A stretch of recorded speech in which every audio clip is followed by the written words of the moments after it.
Matapos sabihin ng NEDA na maituturing na food poor ang isang tao kung 64 pesos o pababa ang budget niya para sa pagkain kada araw, naglabas ng suggestion ang Department of Trade and Industry ng mga murang pagkain na pwedeng bilhin. Sa pagdinig ng Kamara sa budget ng DTI, sinabi ni Undersecretary Amanda Nograles, base sa kanilang retail price monitoring, pasok ang sardinas na nasa 15 hanggang 20 pesos. Tinapay na nasa 2 pesos ang kada piraso. May noodles din daw na nasa 7 pesos and 75 centavos ang presyo. Ang 3-in-1 na kape mahigit 4 pesos. At kung gusto raw ng maggatas, may mabibiling evaporated milk sa halagang 44 pesos. Ayon sa DTI, nakadepende naman sa consumer kung anong produkto ang kanilang bibilhin.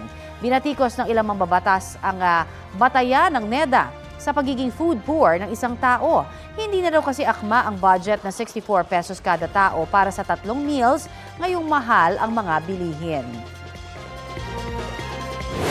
Kapuso, para sa mga maiinit na balita, mag-subscribe sa GMA Integrated News sa YouTube. Sa mga kapuso naman abroad, subaybayan nyo kami sa GMA Pinoy TV at sa www.gmanews.tv.